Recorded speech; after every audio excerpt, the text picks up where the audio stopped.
Good evening and welcome to the very first episode of Racing Clear, a brand new podcast brought to you by myself, James Flaherty. And I'm delighted to be joined this evening by Matty Sutcliffe. Matty, welcome to the very first show of Racing Clear. How are you? Yeah, James, thank you very much. All well. I'm really excited to kick it off. I know it's been in the pipeline for a while. So yeah, let's get cracking. How are you? All good? All good, all good. I suppose for guests of the show or people that are watching online, myself and yourself have a couple of things in common. Racing is just one of those. We're also two big United fans for our sins. A very, very difficult season. I hope your punting is going better than United are, Matty. Oh, much better, and it's not even going that well. So, I mean, yeah, we'll see how many goals we lose to Rangers by tonight. Yeah, let's hope the form turns around somehow. Yeah. Hopefully, there was green shoots of recovery there for a while and a little bit of hope, but I think it's the hope that kills you. It's just too predictable, isn't it, as well? And we shouldn't forget as well, we both also shared the unfortunate Saint Segal bandwagon fan club, I think, as well. Yeah, It was actually entered in a couple of weeks' time. We won't talk about that just yet. too early, Matty. He's been and I actually missed him the day he won there recently as well to add insult to injury. So Always uh, away. yeah, that's it, isn't it? Okay, so we've got plenty to get through. As I say, we're going to be talking through the show as well, obviously, as it's new. We think we have an exciting new format for you, so there's plenty to get through. A little bit of topical discussion, a little bit of browsing the markets for the anti-post, horses to follow, and then some selections for the weekend as well. So a lot to get through. Our first section I'm going to introduce you to is what's on your mind. So myself and Matty are both going to be discussing topical issues or something that is in our thoughts, just in general around the racing world. And Matty, you have an interesting angle on a Brian Drew story. Yeah, I thought it was came out a couple of days ago. So obviously Brian Drew, the part owned or still part owns King the Brave Man's Game. Obviously won the King George, and he's taken. I think he's not all of his horse out of England, but certainly placed an emphasis on having more horses in Ireland and France. In his own words, becoming disillusioned with British racing, blaming poor prize money, a bloated fixture list, and an increasingly malfunctioning economic model. And I think that did a bit of digging. There was a report that came out last February from the BHA that prize money in jump racing fallen by 600 grand, 8% fewer races, a decline from £1,300 to a 9.7 average prize money per car jumps fixture. Number of races with 8 or more runners had fallen from 57% to 53%.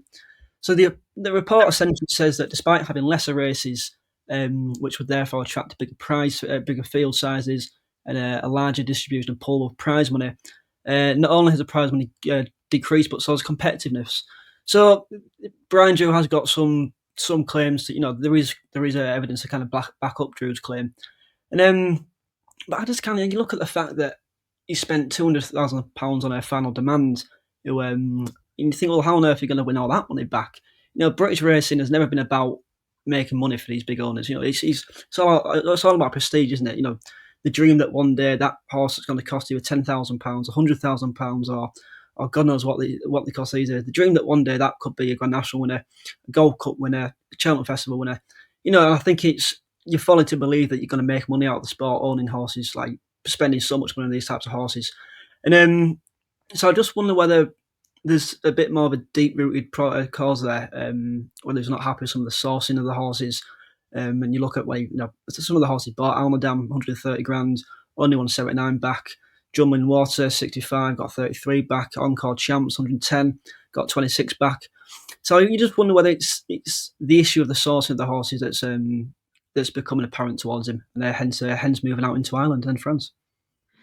Yeah, I think that's a good point with the sourcing of the horses.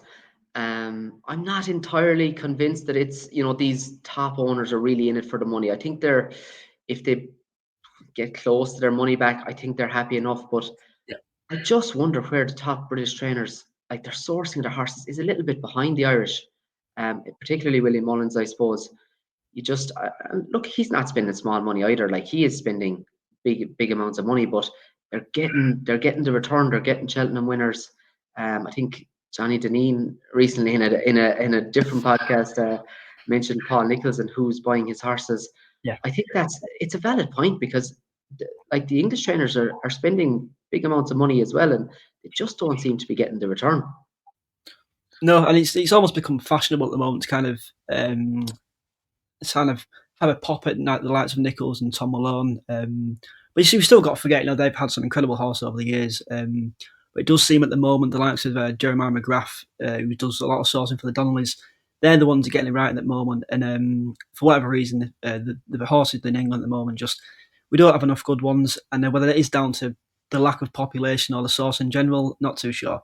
But it can be done. You can buy good horses for cheap amount of money. You look at that Janelle Lapam, the Gerard Clockenhorse, £3,000 he cost, and then he won 3 times that amount on his rules debut. So it just shows it can be done, although that is a very rare occasion, I suppose. But yeah, be He's interesting. absolutely huge as well. He's a Massive, monster. massive. So yeah, be interesting to see how Brian Drew gets on going forward. It will be. It will be. I also think that the O'Leary split with Willie Mullins back in 2016 has had a fair bit to do with the shaping of this, because that time the Mullins yard was dominated by O'Leary and Rich Ricky. Like, they had the majority of the top horses. Gigginstown had 60 horses with Mullins at the time. Then you look at Annie Power, Faheen, Duvan, Vautour, all owned by Rich Ricky. Now you look at the top horses in Mullins Yard, and they're spread across the Donnellys, Tony Bloom, Munir and Swade, Ronnie Bartlett, obviously Irish owners then as well, but with JP and Audrey Turley. But there's just a far greater spread, and I think owners maybe one time they might have said, we're going to be down the pecking order and Willie Mullins is.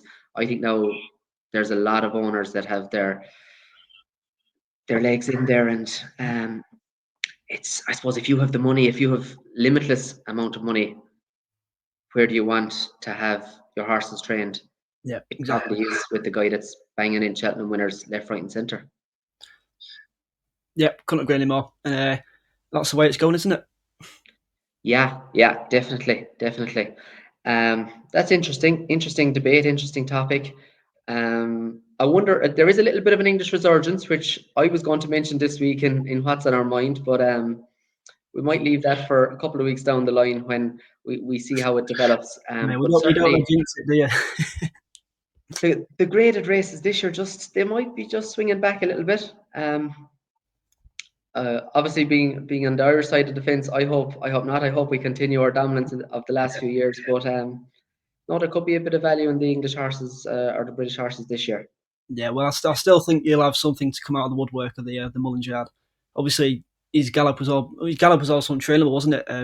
Beside the other side of Christmas, where there's had no rain at all, so he just wasn't able to get his horses fit. And you just think, is there some that are still something in the pipeline that's going to come out and top the likes of the New Lion, your Pot of Charms? I hope not, because I do quite fancy the New Lion, but yeah, you'll still reign supreme, I think. Yeah, it could be close though. Could be close. I suppose the DRF will tell a lot in terms of the leading Irish contenders. Certainly for some of the novice contests, I think the Irish picture will be clearer after that. But we'll have more discussion on that next week. Right, we're gonna crack on with our next segment of the show. We're gonna go with two for the future. The idea of this, I suppose, is that it's two from each rather than just one. We want potentially a graded horse, and we want a handicapper that might be going slightly under the radar, or one for a big handicap down the line anyway, hopefully before the end of the season. I'll let you go first, Matty, and introduce your two. Thank you very much. The first one will be Scarface for Joe Tizard. Jumped really well. I think it was Sandown last time out. Ascot, sorry, last time out. Looked the winner 3 out. Jumped 2 out marginally in front. Just didn't quite stay the 2 mile 5 trip. I think I mentioned a while ago on Twitter or X or whatever you call it nowadays that he's going to go back, I imagine, for the Sussex Champion Chase. It's worth about £27,000. He's only a pound above that last winning mark now. So, as I said, dropped another pound from last time. So I think that'll be one the handicapper to follow for the Sussex Champion Chase. The other one is a bit left field. It was on Tuesday, a couple of days ago, in the bumper at Ayr, the 4:13, a horse called They Are Chances. I believe it's the first winner for Paul and Claire Rooney since getting back into National Hunt game as well. £70,000 looked a serious horse. And he won head in chest. I don't think he was given the best ride either by Danny McMenamin. He just travelled around absolutely effortlessly. Just hit the front far too soon. Basically pulled himself up. He was that green. Just had the physical stamp of a horse that he just looks very well put together. Still quite raw, so I'd imagine a couple more races and we'll see the best of him. He's by Milan. I can't imagine Milan gets too many bumper winners from the family of the 2018 Irish Gold Cup winner Ed Wolf. And he's bred a cross that generally produces stayers, the 2015 Bartlett winner Martello Tower. So I think he can rank quite highly over hurdles.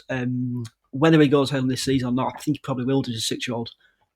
Perhaps something for entry, maybe. I don't think we'll see him out on him anytime at Cheltenham. But yeah, they are chances for Paul and Claire Rooney and Nicky Richards.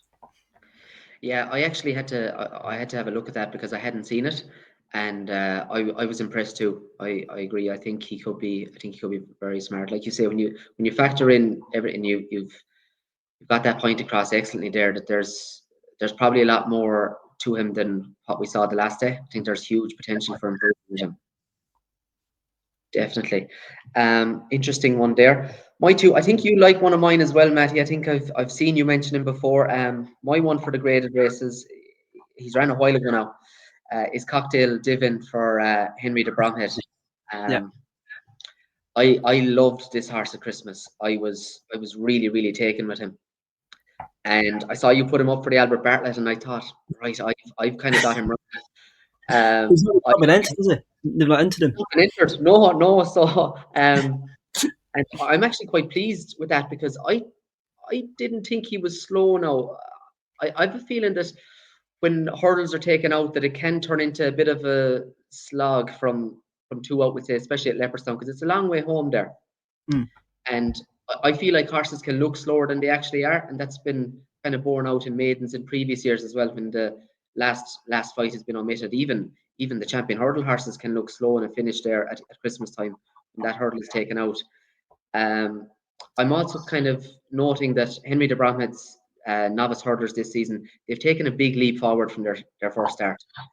I'm thinking the big Westerner, won her maiden, but then really stepped forward next time and was impressive down in Limerick, and Work Ahead beaten in a maiden hurdle, and then very impressive at Christmas next time up.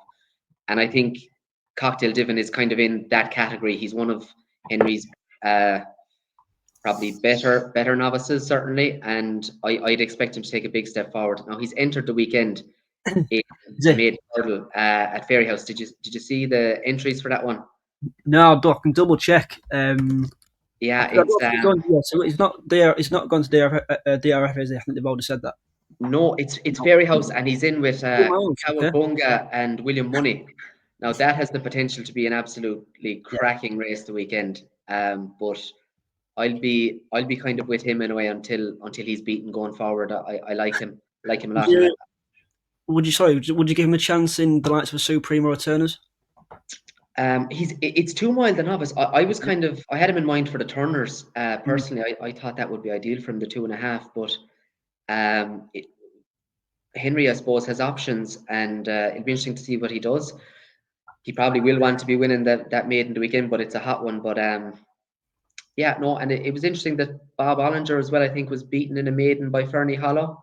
So it's not, the end of the world for one of Henry's if they get beaten first time up. They can still be a very good animal. Normally they do come forward for the run, don't they? And I think they've not. Some of them aren't quite winning form at the moment, though, are they? Hidden Valley Lake was beaten outside early today, I think it was. Yeah, that would be the concern with the weekend. It would, because they're not, like, a few of them have ran okay, but generally there's enough of them running badly now. My handicap one, it's Plan B. Plan B for me, because as we said, we've been planning this for the last couple of weeks, and Kintur Kalanisi, I've been watching him since his hurling campaign last year. I was like, he's going to win a big pot, and then they run him in the beginners the weekend, and he goes up to 135 now. He could have his work cut out now from that kind of march. like off 127, I think he was before that. I said he's a sellout job, but 135, it just gets that little bit more difficult. You know, he probably has a few pounds in hand off of that. So I'm going to plan B, and it's rather obvious. It's Nürburgring. I've been harping on about him for a while. His Irish mark is 140. I see he got a UK rating of 143. I'd be shocked. And now his jumping has been a little bit of a concern, but I think they've been setting him into fences and using it to get him handicapped. I certainly don't think I'd like to see him have a cut, and if he doesn't jump well, then fair enough. But he has to be well handicapped. Last year's juvenile farm, I've continuously been beating the drum. He won a Galway hurdle off 139. He's now rated 150 over hurdles. If I would think he will jump better when they get a bit of schooling into him. I'd say he hasn't been schooled much now at home.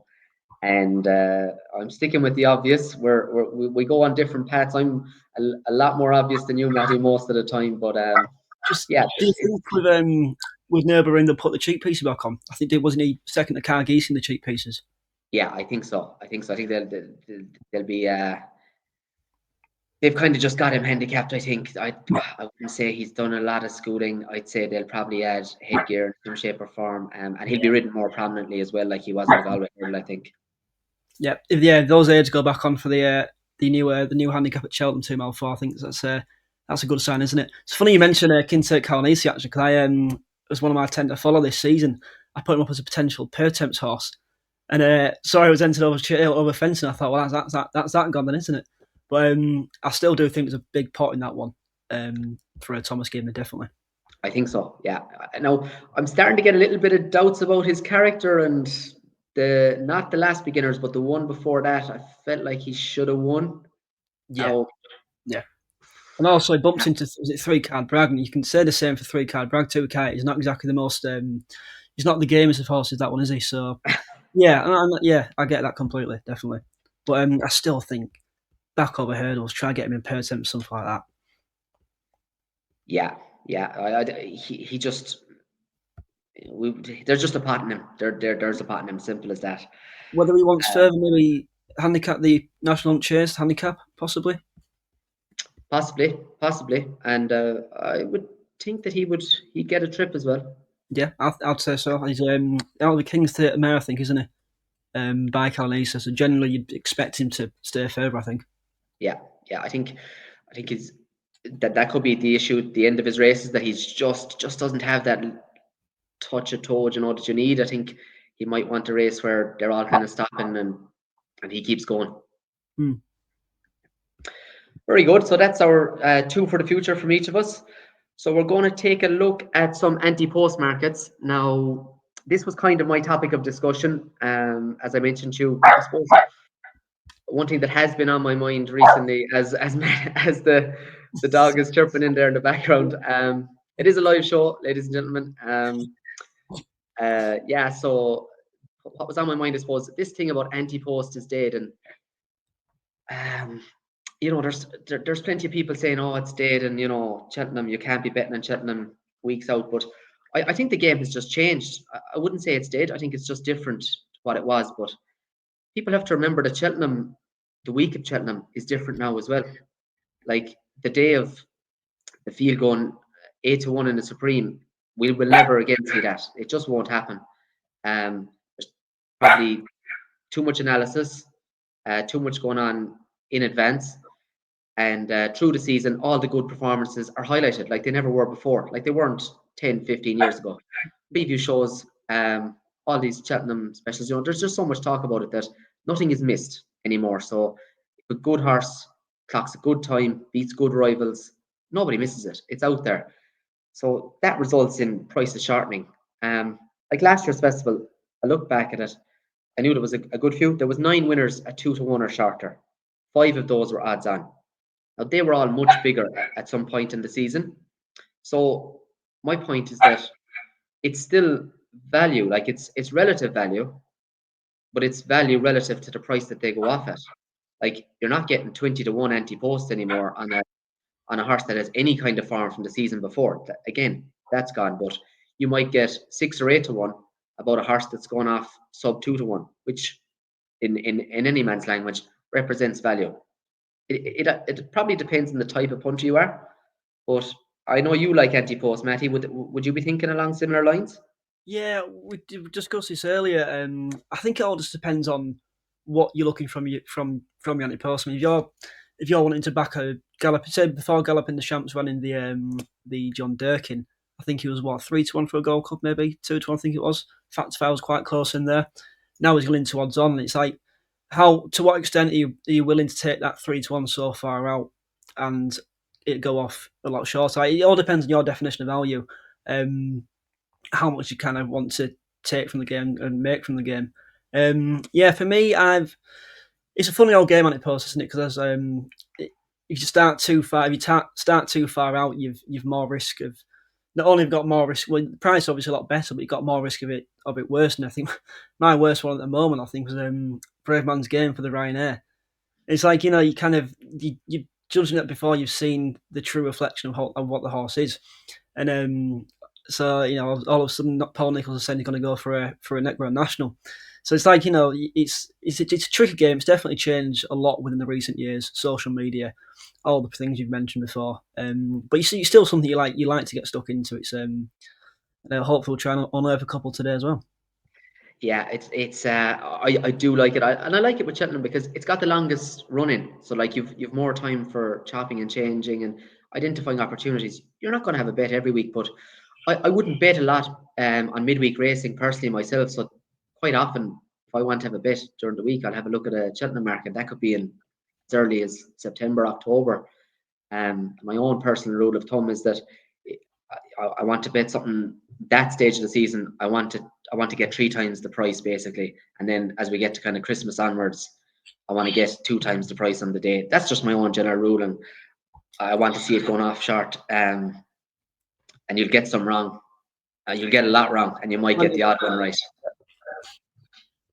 Plenty Um, wrong. yeah. So you've taken a look at some markets. Is there anything catching your eye at the moment? Yeah, just focus on the Mares Novice because we haven't seen Maureen yet. I know she's entered on Monday at Punchestown. She's the one that's taken up all the prices at the moment. Obviously from the family of Forheen. You've got the Cromwell horse in there, 6.5 mile, 6 mile half, I think it is. And you go beyond that though, and you think, well, something else has to come out of the woodwork. I just thought that performance from Just a Rose and Nicholls' horse at Taunton last Saturday was unbelievable. She was 13 lengths quicker than anything in the race 2 out. Just put it to bed so easily. Took an age to pull up, and the Brits are starting to slowly work their way back up into the Mares Company, haven't they? Obviously won it last year with Golden Ace. Love Envoy, you wear it well, and although Love Envoy and you wear it well as well. Both of those won the Jane Seymour at Sandown, and I think Nicholls earmarked that next stop for Just a Rose. It was also she's a Saint Descent, bred on a cross of Al Namix. I think the only other one that I can see recorded in the database is Gellard de Monil. So there is potential there for I think quite a nice mare. Now, just briefly, Gillard de Monil, nice little touch onto the. Did you watch much of Galway earlier? The Chapeau du Soleil and Keela Bourbon race. I saw that race replay. Yeah. I didn't see it live now, but I watched that back afterwards. Yeah, I just thought Chapeau du Soleil. I know he's been flagged as a bit of a boat throughout his career, hasn't he? But he's just been absolutely gagging for a trip, hasn't he? And yeah. you just wonder whether they get a third one into him off 1-3, 1-3, 1-4-2 maybe I think he is. Whether that national hunt chase handicap he'd be one for that. I think his Grandam was third in the race as well. So yeah, just those have been the two mainly Just a Rose, but also just keep an eye on Chapeau du Soleil. I think he's 20-1. Just a Rose around the 16-1 mark as well. Very good, very good. I kind of mentioned Cocktail Divin earlier. I may still bet him before Saturday. The stable form is a concern, but I see he's 20-1 for the Turner's Novice Hurdle. I know you like the New Lion. Yeah, I yeah. just yeah. The only concern of the New Line is I think there's been a bit of a head turn towards the Supreme maybe as well, hasn't there? There has been, yeah. I thought I read somewhere that it was maybe that was just someone speculating online, but Was there a gentleman's agreement between JP and the previous owner that he'd run on the turners? Yeah, I saw something. I'm not sure whether that's verified, but yeah, I'm sure something was. He'd have to run the turners, and Down Yates had a big bet, and I think it was. As I say, well, not entirely sure that'd be very verifiable knowledge, but yeah, as I say, if it does go soft, you probably couldn't end up in a Supreme. Likewise, a Cocktail Divan. Yeah, and that was the other thing. Like, you kind of want to know the target at this point. You know, if you're betting something. Um, the Brown Advisory, or it is called the Brown Advisory, isn't it? No, it's changed again. The Turners, which one? The 2 mile 4? No, sorry, the 3 Mile Novice. It is the Brown Advisory. Yeah, the Brown Advisory. Yeah. Sorry, I'm The one second guessing myself that there. Ballyburn wins. Yeah, the one that Ballyburn is in. Yeah, I was kind of against him after, but I watched back his debut, and I watched back the Sergino race again during the week. And his debut, there wasn't much wrong with his jumping. I remember being against it at the time. I thought it was But quite a good debut. yeah, I feel like I was against it because I didn't think it was quick enough for 2 miles. But with a view to 3 miles, watching it now, it looks like a perfect round of jumping. Yeah, and I think hindsight is a wonderful thing in the sport, isn't it? And I just wonder whether they sent Ballyburn to the Wayward Lad just to sharpen up that jumping, because Willie Mullins is obviously one of the smartest people in the sport, and surely Fleming's is by Fleming's out of an Old Vic mare, isn't he? And you think there's not a prayer that horse is going to go to an arc over 2 miles. So you just wonder whether going to the Wayward Lad just sharpen up his jumping. And I mean, you're bumping into Sergino, who is probably the best thing since sliced bread at the moment, isn't it? And then so beaten by him, nothing bad about that whatsoever, I don't think. And then No, and he was only beaten 7.5 lengths. Now I know Sergino was eased down, but like Ballyburn went through the last. Yeah, but absolutely smashed it. And like just early in that race, like they left decent horses for dead. Like it was still a fair enough performance from Ballyburn. Like if Sergino wasn't in the race, I know that's theoretical, you'd say he was awesome. And then he'd be a favourite for Narco, wouldn't it? He would. Yeah, exactly. I think yeah, if you I'm go warming to him. based on, sorry, go on, James. No, work away. No, I was just saying, sorry, Brookie, the Honeyball horse, I think about 30 lengths back. If you're taking the pound a length debate, he's probably ran to his hurdles mark really as well. Yeah. And coming back to my point about value, he's 7-2 now. Do you want to take that, or do you want to, like, he's the one now that I could see shortening up after the Dublin Racing Festival were he to win there. I know that could be a good race with potentially Imperial Pass, but if he wins there and goes through the line well, I think he'll definitely stay. Like the only thing that could stop him staying is keenness in my book. Like he's the one that could get short now for that race, and you could be getting double the price currently at 7-2. Yeah, I be of the obviously you know me, I'm not a short price punter at all, but even from this far out, I think he'd be one of the best bets at the prices so far, I think. And just one at a wilder price. I'm going into Matty Sutcliffe territory now here.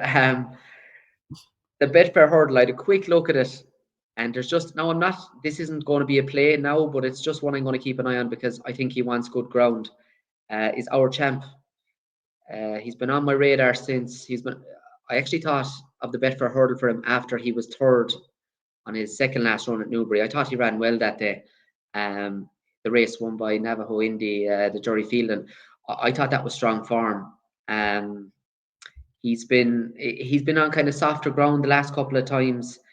Like I said, the excellent third at Newbury. Then he went with Secret Squirrel, and the name escapes me, with the other horse that went with them at Ascot. When they went 1,000,000 from the start, they were doing averaging 13-second furlongs early on, and they all paid the price late on to varying extents. A Secret Squirrel obviously lasted longer in the race, but he's come out and obviously won last weekend. So I thought that was a fair run, and he was dropped a pound for that, actually, Our Champ. Like, I thought he did well to finish fifth. I think he finished. Now, he was beaten a long way, but like, they had absolutely no chance the pace they went. So he's 40-1 for the Betfair. It's just one I'd be keeping an eye on if the ground was decent and if he was close to that price in the week leading up to it. He's progressive over hurdles as well. He's won off 109 in February 23, 117 in October 23, 122 in March 24, and 131 November 24, just a few months ago. So 131. He's now up to 136, I think. Going on that, I don't think he's done progressing yet. If he gets decent ground, I just thought it was a big price. I think James Flaherty won the race with Auckland Risk as well, didn't he, a couple of years ago? You could be right. Yeah. I think you're on the ball there as well. Very good. So that's our browse at the anti-post markets. Now I'm really looking forward to the next segment of the show, because I like to get stuck into a race. Now we're calling this our deep dive, and we're going to look at the handicap chase at Cheltenham, the open handicap chase, not the novice one, over 2 miles 4 furlongs. 2 miles 4 furlong, isn't it? Yeah, 2 miles 4.5 furlong. Firstly, Matty, the question I want to ask you is, a race like this, where do you start? We all have different starting points. The way that my punting is, I naturally try to look beyond the head of the market, and that's exactly what I've done. Iroko at 72 when he's got a Grand National as his target. I'm not sure about that. Is he going to be quick enough to beat some of these over 2.5 miles? I'm not so sure. I think with handicaps like this as well, generally you look back at all the other ones throughout the season, the November Gold Cup, the December one, the New Year's Day one. Generally, the horses that run at this distance, they're either too slow for 2 miles, or not quick enough for 3, or vice versa even. And it's just like they have that specialist distance.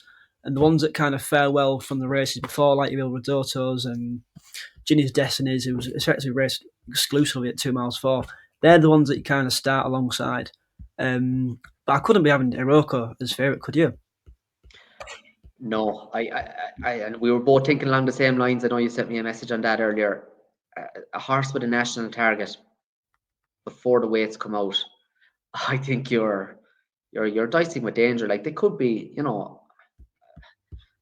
there's every chance that this is a prep. No, I'd be somewhat interested in him for a festival handicap, perhaps, but right now he wouldn't be on my radar. Not at that price, certainly.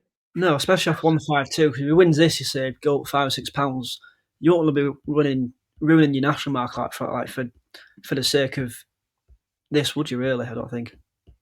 No, I don't think so. I'd normally as well with especially this course and distance. One of the big things for me, 2.5 miles at Cheltenham. I think that's kind of specialist. Yeah, definitely. It's borne out in these handicaps. We see it. We saw it in the Paddy Power this year. We see it in the December Gold Cup. It's time and time again the course and distance form comes to the fore. I think that is that'd be kind of one of my main things.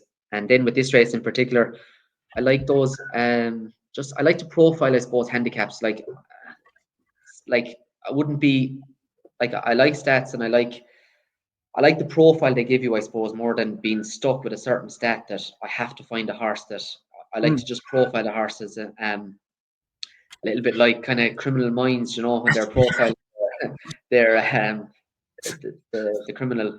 They put 3 or 4 pieces together, and one piece here would definitely be course and distance form, and the second piece, I do quite like horses higher up the handicap for this race. 6 out of the last 10 have carried 11.8 or more, so it's more than 50% and a much smaller percentage of runners represented.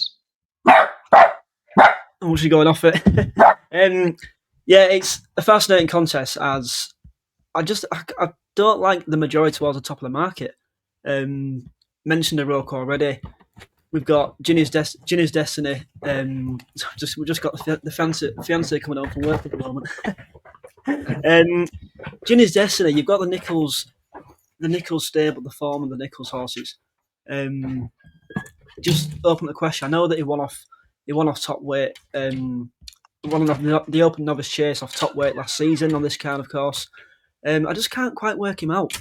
Don't think he ran very well in the Peterborough. I know that Protectorat's Frank the Form, receiving £6, but Protectorat doesn't want to go that way round. Was just kind of put there to be primed for the Fleur de Lis, I think. So I'm not entirely sure. Ferrand Nichols obviously does well in a contest like this. I'm not entirely sure he's a one. Imperial Saint, 3-time winner at Aintree, of course, this season. Bombed out at Newbury. Let the dog out. Bombed out at Newbury. Impressive last time out. But he beat Richmond Lake. He's been given a £7 rise to beat Richmond Lake. Who looked like it, and he franked the form when, in the Peter Marsh last time out. That was over 3 miles and 1, and he looked like he needed further then. So to what extent is the Imperial Saint form worth its weight in gold? Might be another one for Aintree. So Lycon as well. That I know he's a Desert Orca winner now, but that race completely fell into his lap. Talk about the Secret Squirrel race. Editor Dejeet and Sainsbury absolutely cut each other's throats, didn't they? Up front, Martator never really travelled. Boot Hill fell, and so like, and just given a really calm, good drive by Harry Cobden, just stuck around the inside, and did finish off the race quite well. We just won the race fell apart. I think. Yeah, I wouldn't be trusting that form anyway. And you just wonder, could he replicate that around Cheltenham? Ilvedor, £4 below, effectively £4 below his third in the race last season. But 8 to 15 mil of rain forecast at Cheltenham, I think. I thought Ilvedor might want better ground. And also, I've still got a big bone to pick with him, given that he beat JL Law in the November Paddy Power Gold Cup. I was on at 12 to 1, so that annoyed me quite a bit.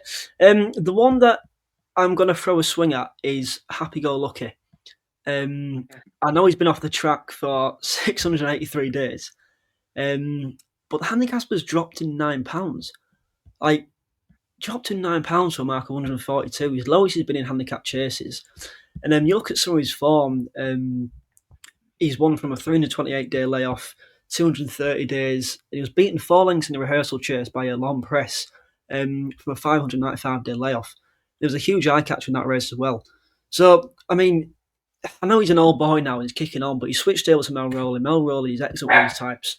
And you just think he was anywhere near that form from that he's shown, that he's capable of showing. And he's on that in his prime for this. He probably won't even have to be 80. He could be 80% fit, show some of that best form that he's already shown, and he'd probably go closer because you're effectively looking at the ones who were trying essentially. And there's no reason for him not to try for a pot like this at his age. So I'd take a very, very tempting flyer at Happy Go Lucky. Okay, yeah, yeah. I see the angle for him. He's definitely well handicapped on his old farm. The absence, like, it's something. It is a concern. Look, if a horse is off the track for that long, it is some bit of a concern, but it's more than factored into his price. And he actually has a very good record fresh. He's won first time back, couple of times, I think. I'd be slightly concerned about the trip for him. Does he need 3 miles? Yeah, if it does rain, if they do get that forecast rain, then I think that'll bring stamina into play. That was the other angle with him.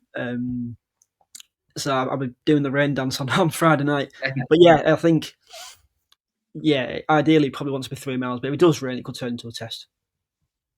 Yeah, it could, and there is absolutely loads of pace in here. Exactly. Like, I was doing a bit of a pace map, which I normally do for handicaps anyway, and it's like, this is going to be frantic. And it kind of, like, I was leaning towards Ginny's Destiny, but all that pace competition put me off him. I think he kind of likes things his own way to an extent. Now, look, he doesn't have to get things his own way, but he's definitely better when he can just control things from the front. I do like prominent racers at this trip, but I'm not sure that's gonna play out in this race when there's that much pace. Like Ginny's Destiny, Imperial Saint has gone forward. Happy Go Lucky himself can be up there as well. Gemeron, there's forward as well. Yeah, there's 5 or 6 that could potentially want to lead here. So it could be very competitive. I do kind of like Ginny's Destiny. Now, his last run, I definitely forgive him the Paddy Power run. I thought that was actually a fair effort because he was there for a long time. It was a big task on his seasonal reappearance, and the Nichols horses were going very poorly at the time. Um, and, and plenty from the stable needed their first run as well. I don't think he'll be good enough at the festival, so that's kind of my angle, that this is their chance to want to get get a out. They want to get a win season. out of him very soon, won't they? Definitely. Yeah, I think this could be his Gold Cup. He's a good, excellent course and distance record. He's 3 from 6.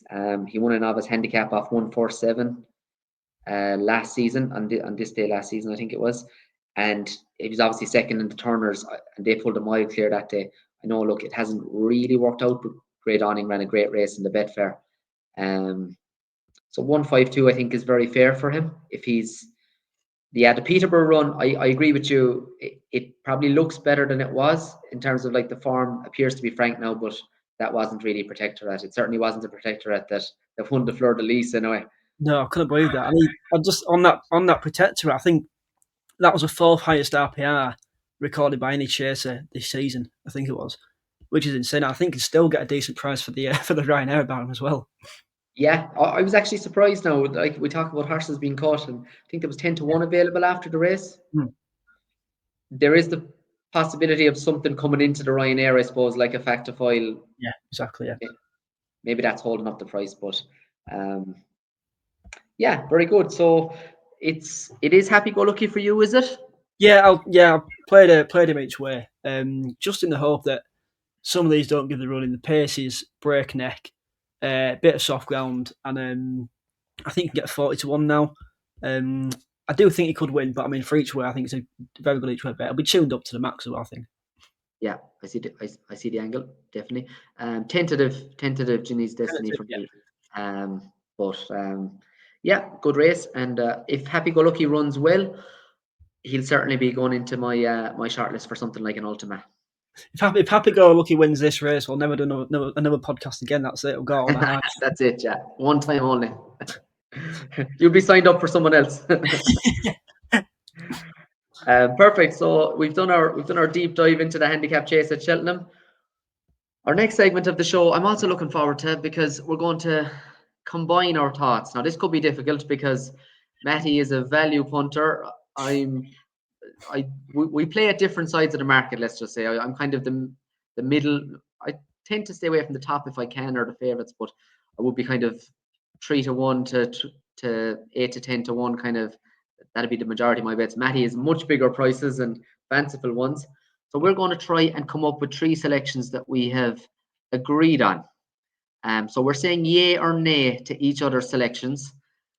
Matty, shout me one there. I'm very keen to hear your thoughts on Idalko Behui. Yeah, Idalko Behui, however you say it.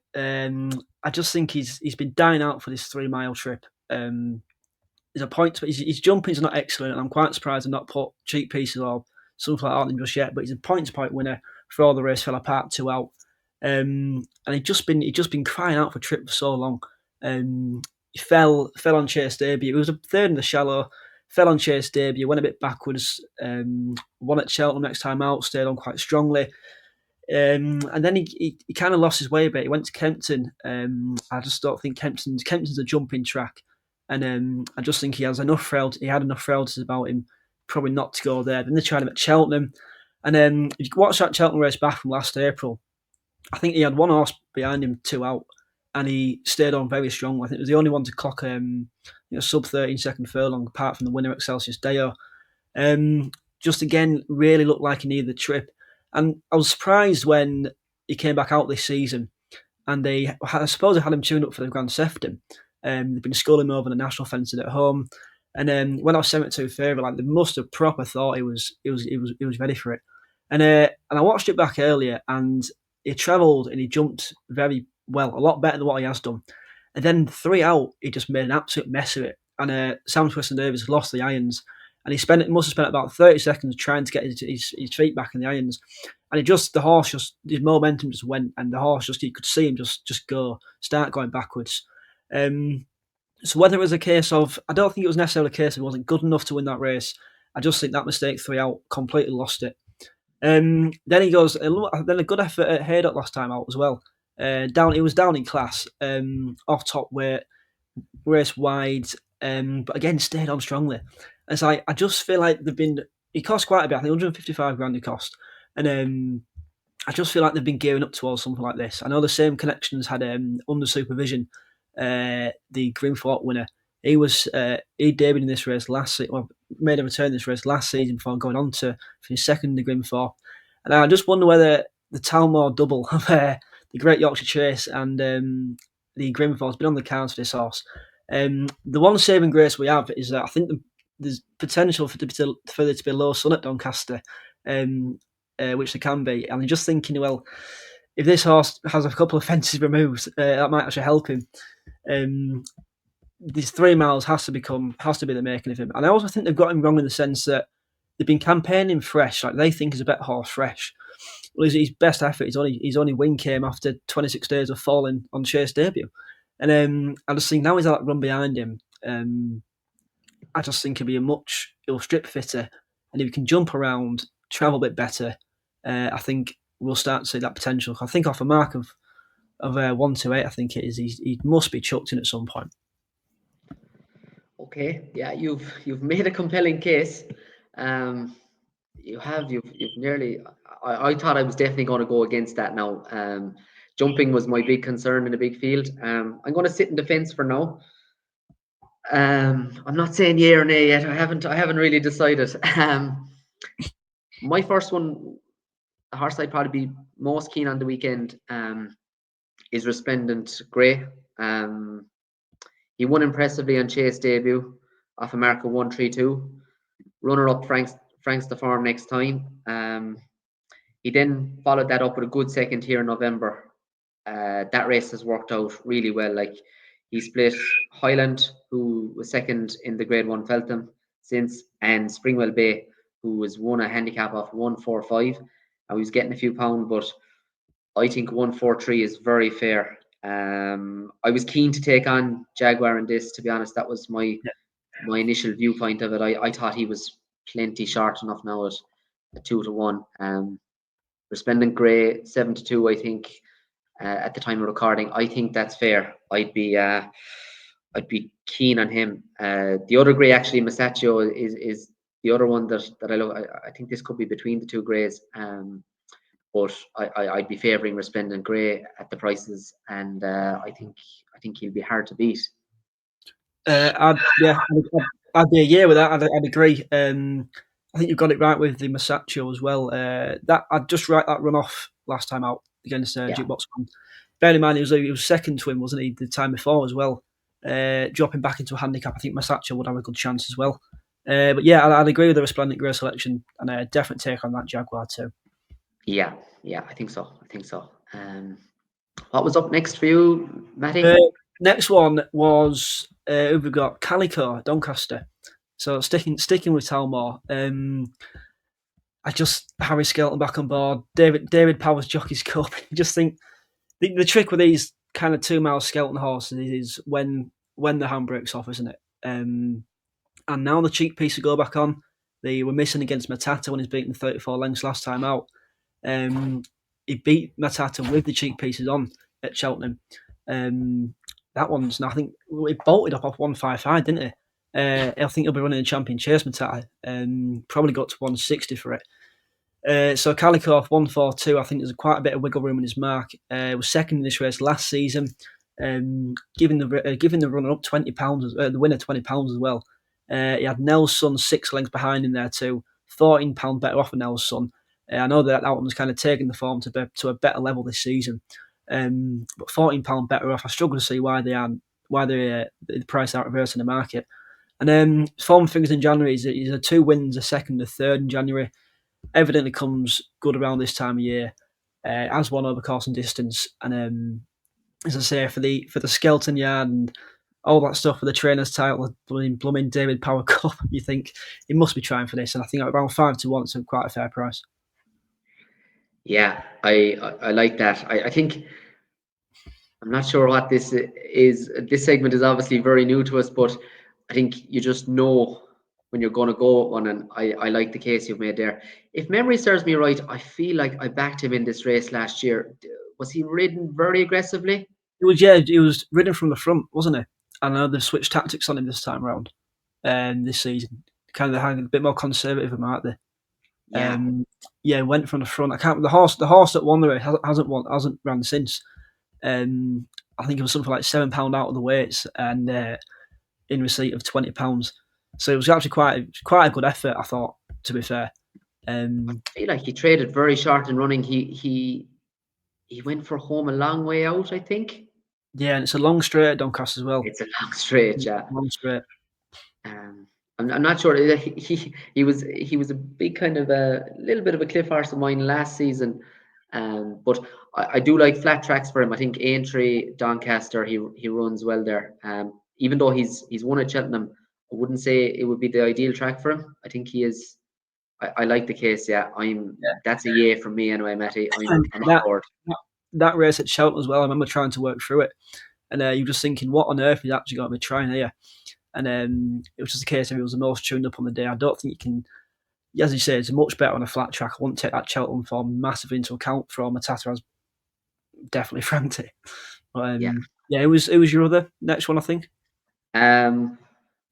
He's short, but I think he wins. Lampresse. To me, like sometimes we can overcomplicate things. I think he's the best horse in this race, and he gets £6 from his main market rival. He's 2 from 3 at Cheltenham. I thought he ran a great race in last year's Gold Cup. Like he was up there. They didn't hang around. He still led 4 out and was still there turning in. Okay, look, there was likelier winners certainly, but he was still in the main pack. I don't think anything else in this race would be capable of that. I think anywhere at odds against, I think he's around 6-5. As we speak, I think that's probably a bit of value. I have him an odds on shot here. I think personally. Gentleman's Game is a little bit hard to weigh up. His form is a bit in and out, but I think even on his best form, Lampresse can probably hold him here. I'd be confident that he'll do the business. Yeah, I'd completely agree. That'd be my third selection as well. So a lot of people crabbing the yard form, dropping off a cliff in January. Well, he's 2 from 2 in January, Lampresse. I think the general trend is that Venetia's peak around back in the November, start of December, and she hasn't well tuned up for that. But I wouldn't be too worried about the yards form. They've had a couple of winners at Leicester the other day. They had the Maxwell winner as well. And as I say, 2 from 2 in January. One of them came here at Cheltenham on New Year's Day. The other came in the Fleur de Lis chase, beating their protector out of a trip that was obviously too short for him. So if anything, it would be completely fine. And that effort in the King George, I thought that comeback in the King George was excellent. I mean, his first race of the season, travelled well, jumped well. Probably not the best position, I didn't think, on the wide outside.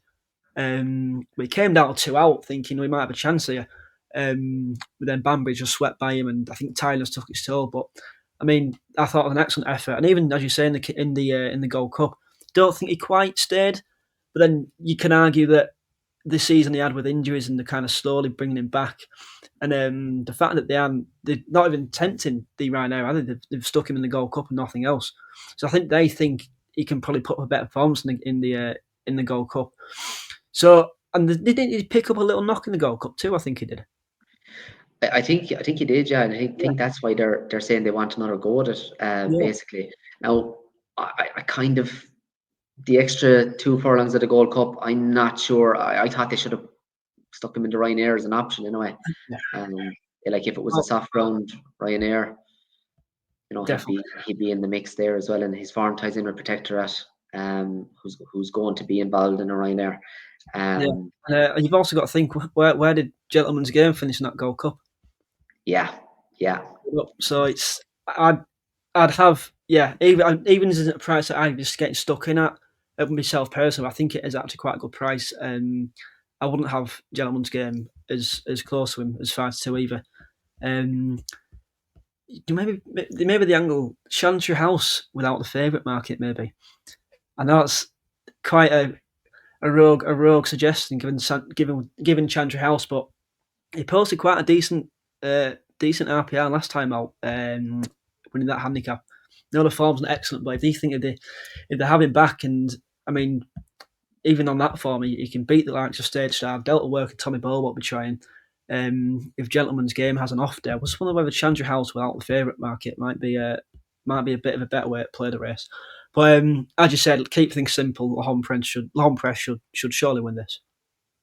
Okay. So we've maxed out at our 3. So I'm going to I could regret this. I'm going to have to say nay to your Hidalgo Buey. Even look, I am concerned about his jumping. That was. And there'll be an 8-1 winner now. And next week you'll be saying you ruled out my 8-1 winner. But I'll be praying. I'll be praying for I'll give you a chance, Matty. We're going to go to our best bets of the weekend. If you really, really want to get him in, give me your best bets, your nap, your next best, and if you've an each way. My nap will be Calico at Doncaster. My next best will be Happy Go Lucky, and my each way a horse called Frisbee for Patrick Neville in the River Don, the rank outsider. Now, Patrick Neville bought this. So Anne Duffield had the real whacker, finished second in this race. Patrick Neville was Anne Duffield's assistant at the time. I can imagine he had quite a lot of input in working with the horse.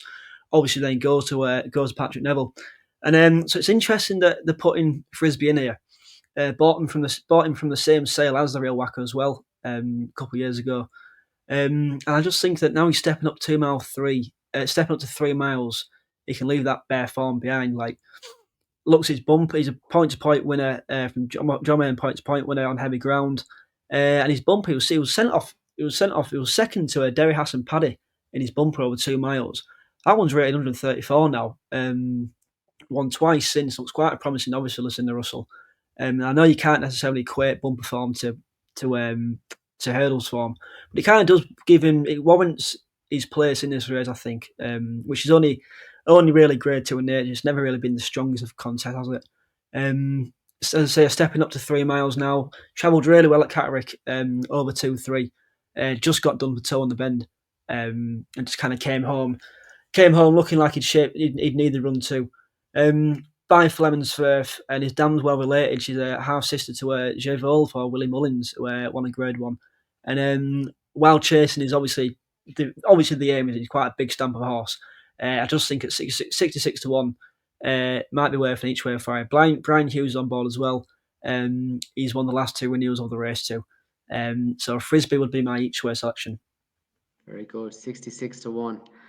You combine that with the 40 to 1, and we'll be very, very happy, Matty. I couldn't tell you the last time I backed a horse at 66 to 1. I think it was Highfield Princess in the sprint at Ascot the year she finished 6th or 7th. It was 5 places. I thought she was going to be placed. I was delighted with myself. And she just faded out of the places late on, but it'd be very, very rare for me now. I know you're more accustomed to playing that side of the market.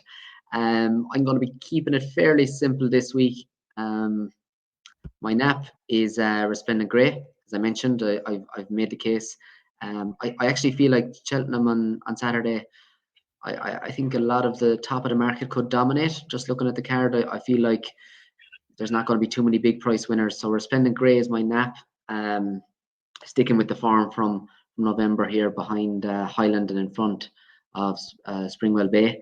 And my next best is going to be Long Presse, short, but if I think he'll win, and I hope Resplendent Grey will win. So they're my nap and next best. Well, thanks very much, Matty. That kind of brings to an end our show. We're just under the hour mark. We were worried, was this going to be half an hour or was it going to be an hour and a half? So we've got it to the hour, which was kind of what we were hoping for. Thanks very much. I hope people have enjoyed it. I've certainly enjoyed it anyway. Yeah, really enjoyed it. Thank you. Thanks very much. Like I say, and yeah, I'm looking forward to having a chat with you again next week. Hopefully, absolutely. Join us again we'll all be next rich week. with all the winners. with 40 to 1, 66 to 1. I mightn't be here, Matty, if the two of them win, and Oh I have no, a few you're quid in the won. Bahamas with Nichols. Yeah, that's it. That's it. Lovely, lovely glow on me next week's show coming in from the Bahamas. But thanks very much. Hope people enjoyed it. Like I say, we'd love to have feedback on the format or what you liked or what you didn't like. Thanks very much to Matty again. And I've been James Flaherty. He has been Matty Sutcliffe. I've been looking for short price horses. He's been looking for value. I hope you enjoyed our thoughts and our discussion on everything past, present, and future. Thanks very much. Thanks, Matty. And Thank you. hope you enjoyed the show. Yeah, see you soon. Thank you. Thank you.